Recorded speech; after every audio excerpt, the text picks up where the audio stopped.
panibagong vlog. So ito yung babala ni dating Presidente Rodrigo Duterte. Yan. At hindi nga nagkamali. Panoorin natin. Let's go. May kandidato tayo na nagkukuha niyan. Yung mga anak ng mga mayaman. Kaya ako nagtaka ako, anong nagawa yung tao niya? I'm just asking. What contribution has he made para sa Pilipinas? Yan lang gusto ko lang tanungin ng ano. Hindi naman sabang bakit ang Pilipino parang lukong-luko na supporting. Magtanong lang ako sa inyo, ano ang ginawa niyan? Nagdadaya ng ang tirada niya. Itong anak ng mga mayaman, lahat dito sa Manila, pati sa Davao. Isang grupo yan. Tirada niya ng cocaine. Hindi ako nag-iintriga. Bahala kayo. Find out. Sa inyo. Kayo magtanong kayo sa Davao. May kilala kayo. Ang mga taga-Maynila, yung mga mayaman talaga, ari ng biggest banana plantation,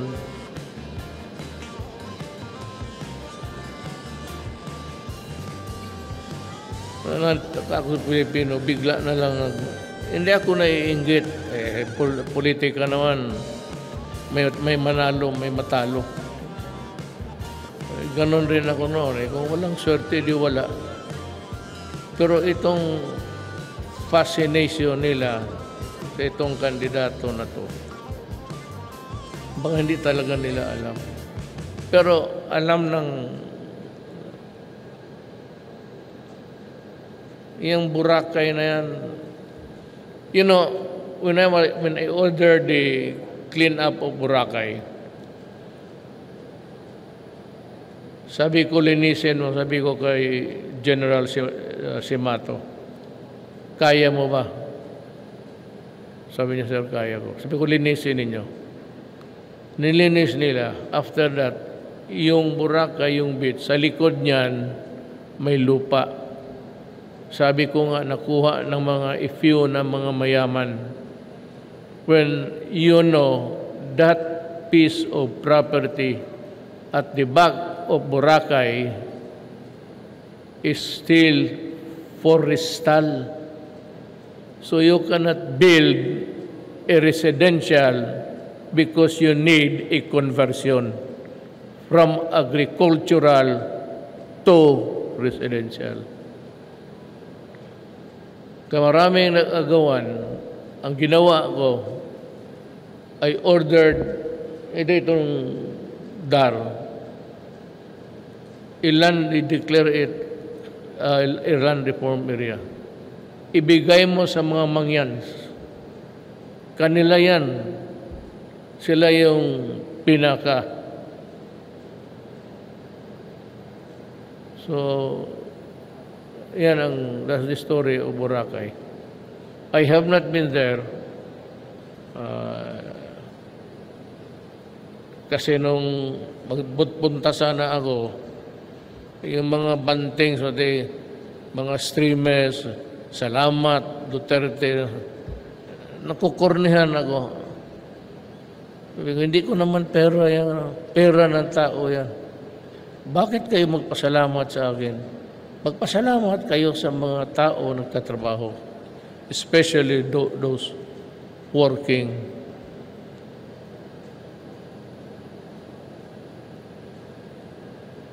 Yeah, that's one story.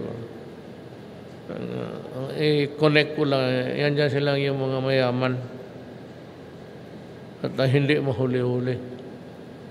O minsan, kung gusto nila, magsakay sila sa eroplano nila, sino maghuli sa kanila? But I am just not really a warning. Bahala kayo. Bahala kayo kung anong gusto ninyo na tao. Inyo yan. Ang akin lang, pagdating ng panahon, basta sinabi ko sa inyo. And he is a very weak leader, ang karakter niya. Except for the name. Pero ang tatay, pero siya, anong ginawa niya? He may twin hands down. Okay. If that is what the Filipino wants, go ahead. Basta alam ninyo. Yan droga yan. Pero pag ako ang umabot dyan sa iyo, pasensya tayo. You know, I have always declared when I was mayor of Davao, I'm going to build a city comfortable enough for you without fear na makalabas kayo, and I will return the streets to you and the parks. Kasi doon sa doon sila do not destroy my country because I will kill you. Do not destroy the youth of the land kasi sila yung tatay, pati mananay ni few years at ang mga anak nila. Kaya sabi nila, nagpapatay ako ng tao. Sinong pinatay ko? I said to the police, it is very clear, go out and hunt the drug lords, primarily pati yung lieutenants. Yung tawag nila dyan sa peddlers, sa street peddlers ng Cebu, yun ang mga basurero. Yung magkuha doon sa mga tenyente, yun ang mag-distribute.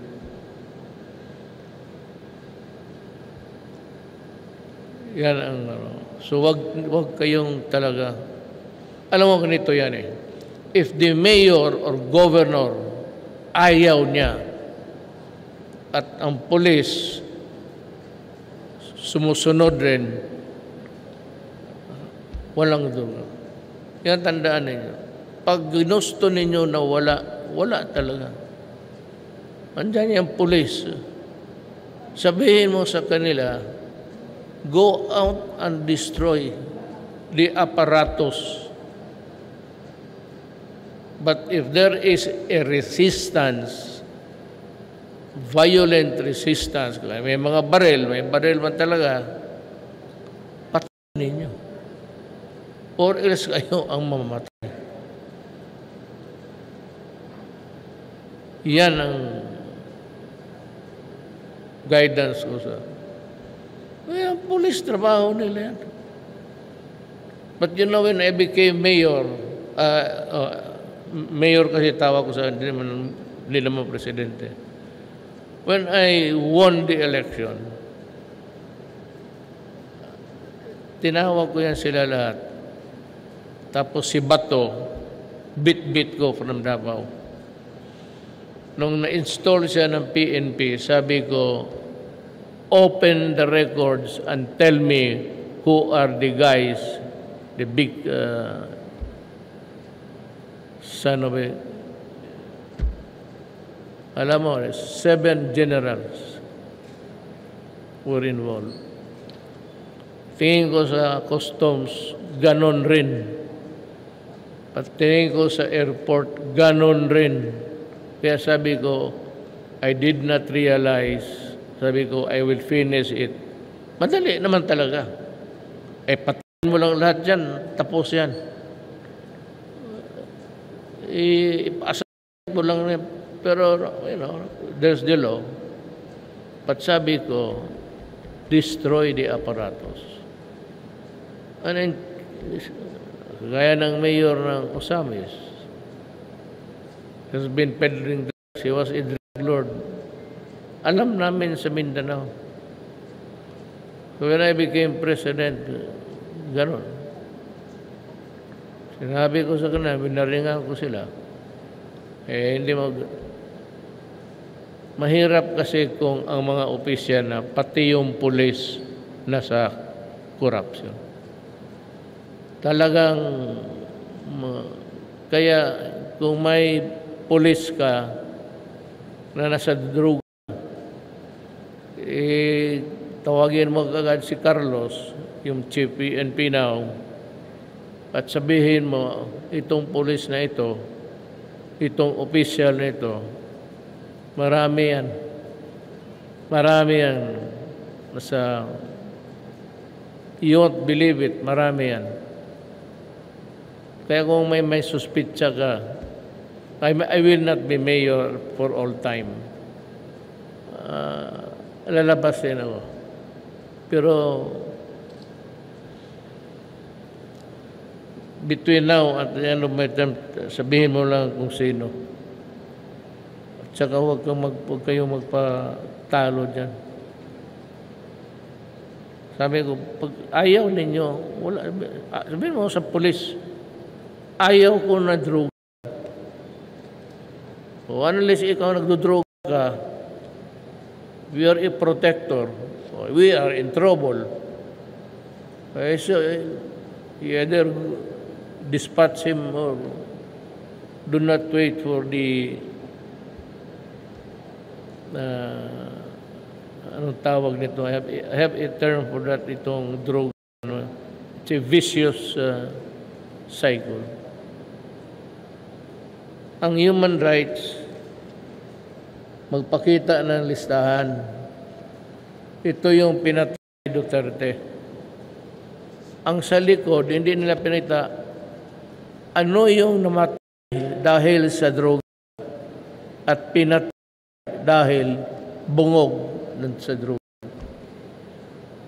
They are only considering yung mga sabi nila so-called drug lords.